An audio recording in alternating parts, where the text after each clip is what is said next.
Hello students, today we shall going to discuss with reference to the last fundamental event in the reproduction called the pre-fertilization, fertilization and post-fertilization. Noti, the last important topic in this chapter is events of sexual reproduction. Sexual reproduction is characterized by the fusion of male and female gametes, evidenced by the formation of zygote, and after the formation of zygote led to the formation of embryo called embryogenesis. For the study convenience, the events involved in the sexual reproduction can be divided into three distinctive stages, namely pre-fertilization, second one is fertilization, the last important event is called post-fertilization. The three important events normally occurs during the course of sexual reproduction. The first important event is said to be the pre-fertilization event. It includes all the events of sexual reproduction prior to the fusion of gametes. The two main important events normally occurs during the course of pre-fertilization event are namely gametogenesis, and the second one is gamete formation. Are the two important events normally occurs during the course of pre-fertilization. The first important pre-fertilization event is called gametogenesis. The name itself designates that it is the process of formation and differentiation of haploid gametes within the sex organs is called gametogenesis. It is the process of formation and differentiation of haploid gametes within the sex organs is called gametogenesis. The shape and the size of the gametes, it varies from one organism to another organism. Based on the differentiation in the shape and size are taken into consideration in order to classify the gametes into two important types, namely homogametic. It is also designated as isogametic condition. It is also designated as isogametic condition. The second one is called heterogametic condition. Are the two important types of gametes seen in the living world. The first important one is called homogametic, or it is also designated as isogamete. You can find the presence of isogametic or homogametic condition in case of aquatic algae, namely in the Chlamydomonas and in the Cladospora. You can find the presence of homogametic or isogametic condition. In case of homogametic condition, the male and the female gametes are similar in their size and shape. Such a type of gametes are called isogametic condition. Naturally, you can find the presence of isogametic condition in case of Cladospora, and also in case of Chlamydomonas, you can find the presence of isogametic condition. In majority of the sexually reproducing organisms, the living organism produces two morphologically dissimilar gametes. They produce two morphologically dissimilar gametes called heterogametic condition is seen in majority of the sexually reproducing organism. One of the classical example for the heterogametic condition is the presence of heterogametic condition in case of fucus. It is a type of merenorrhea. In this case, the male and the female gamete, it differs remarkably with reference to the shape and the size. Even in case of human beings, the male and the female gametes, it differs remarkably with reference to the size and the shape. Such a heterogametic condition is seen in majority of the sexually reproducing organisms. The next important aspect is, notice, the male gametes is called sperm, or it is also designated as anthrozoid, whereas the female gamete is called ovum or egg. Based on the type of the cell division, you can find the presence of formation of gametes. Naturally, in the living world, you can find the presence of two types of divisions, cell divisions, namely mitosis and meiosis.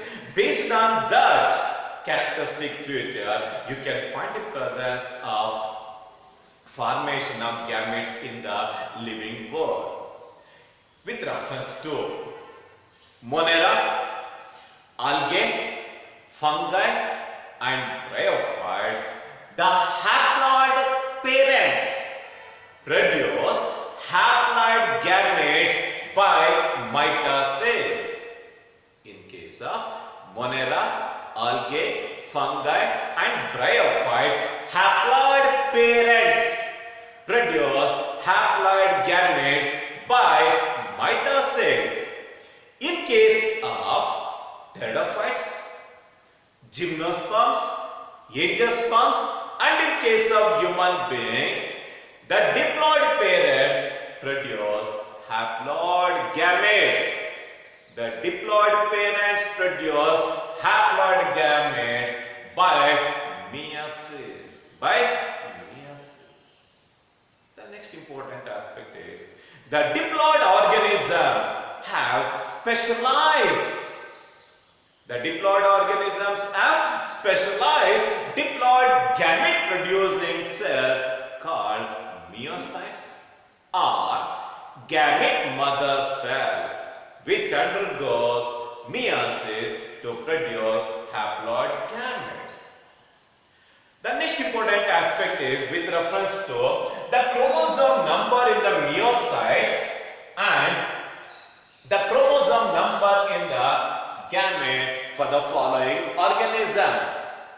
With reference to human beings, the meiocyte number is 46. The meiocyte number is always diploid, whereas the gametic number is haploid in nature. In case of human beings, the meiocyte is 46 and the number of chromosomes in the gametes is 23.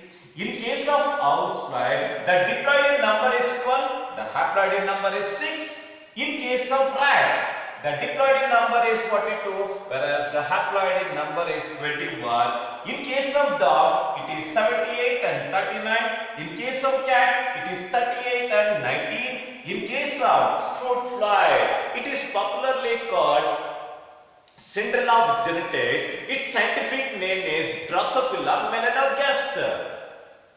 It is also designated as jackpot of genetics. In case of fruit fly, it is 8. The number of chromosomes in the gametes is 4. In case of butterfly, it is 380 and 190 in the gametes. In case of a pteridophyte called Ophioglossum, it is a type of fern. It is categorized by the presence of highest chromosome number in the plant world. It is characterized by the presence of 1260 and 630 gametes in the 630 chromosomes in the gametes. In case of apple, it is 34 in the meiocytes and 17 in the gametes. In case of rice, it is 24 and it is 12. In case of maize, it is 20. The number of chromosomes in the gametes is 10. In case of potato, the diploid in number is 48, whereas the haploid in number is 24. In case of Arium cepa, popularly called onion, it is 16 in the meiocyte and 8 in the gametes, whereas in case of Saccharum, popularly called sugarcane, the meiocyte number is 80 and the number of chromosomes in the gamete is 40. Soon after the gametogenesis, the second important step involved in the pre-fertilization event is called gamete transfer. After the formation of male and female gametes, it must be physically brought together to facilitate fertilization. In case of algae and in case of fungi, both the gametes are motile and they attract each other. In case of algae and in case of fungi, both the gametes are motile and attract each other. Whereas in case of bryophytes and in case of pteridophytes, the egg cell is non-motile and found inside the archegonium. Yes, what is the medium through which the male gametes transfers to the female gametes and led to the gamete transformation. No water, no fertilization in case of bryophytes and also in case of certain pteridophytes. In case of seed plants, the pollen grains are the carriers of male gametes and ovule have the egg. The ovule have the egg. The pollen grains produced in anthers and transferred to stigma by a process called pollination. Naturally, the pollen grains are produced in anthers and transferred onto stigma by a process called pollination. Based on the nature, there are two important types of pollination, namely self-pollination and cross-pollination. Self-pollination and cross-pollination are the two important types of pollination seen in case of seeded plants. The first important one is called self-pollination. In case of self-pollination, the transfer of pollen grains from anther to the stigma of the same flower. The name itself indicates self, refers to anthers. From the anther to the stigma of the same flower. The pollen grain from anther to the stigma of the same flower is called self-pollination. It is also designated as autogamy. Auto refers to same flower. The pollen grain from anther to the stigma of the same flower is called self-pollination. You can find the presence of self-pollination in case of pea, Pisum sativa, and also in case of wheat, you can find the presence of self-pollination. The second one is called cross-pollination. The transfer of pollen grains from anther to the stigma. The transfer of pollen grains from anther to the stigma of another flower is called cross-pollination. It occurs both in unisexual and also in case of bisexual flowers. It occurs both in unisexual and also in case of bisexual flowers. If the cross-pollination, if pollen grain based on the nature of the agency, the cross-pollination is divided into several types based on the agency, namely anemophilous. If the pollen grains transfer then it is called anemophilous. If the pollen grains from the anther is carried out onto the stigma of the female flower through water is called hydrophilic. If the transfer of pollen grain from anther onto the stigma of the female flower by insects is called entomophily. After the transfer of pollen grain germinates over the stigma with the exhibition of pollen compactability and produce a long pollen tube. The pollen tube carry the male gametes onto the ovule, and after bursting the pollen tube, it releases male gametes in order to favor fertilization.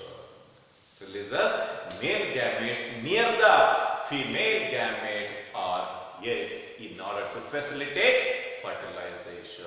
Are the two important types of pollination seen in the plants, seen in the seeded plants. The next important aspect is called fertilization. Is called fertilization. What about in case of anemones? In case of anemones, the animals, especially in case of invertebrates, the sperms reach the egg by a random swimming in water. By the random swimming in the water. While in most of the vertebrates, the fertilization is purely internal and gametes are first introduced into the genital tract by copulation process. In case of vertebrates, the fertilization is internal and gametes are first introduced into the genital tract by copulation process. In the genital tract, the sperm they exhibit random vigorous motility and they normally attaches to the lining of the genital tract through muscular contraction. With this process, you can find the presence of gamete transfer even in case of invertebrates and also in case of vertebrate animals. This is with reference to the main important events involved in the pre-fertilization event. In the last class, in the next class, we will going to discuss with reference to the two important fundamental events, namely fertilization and post-fertilization. Thank you.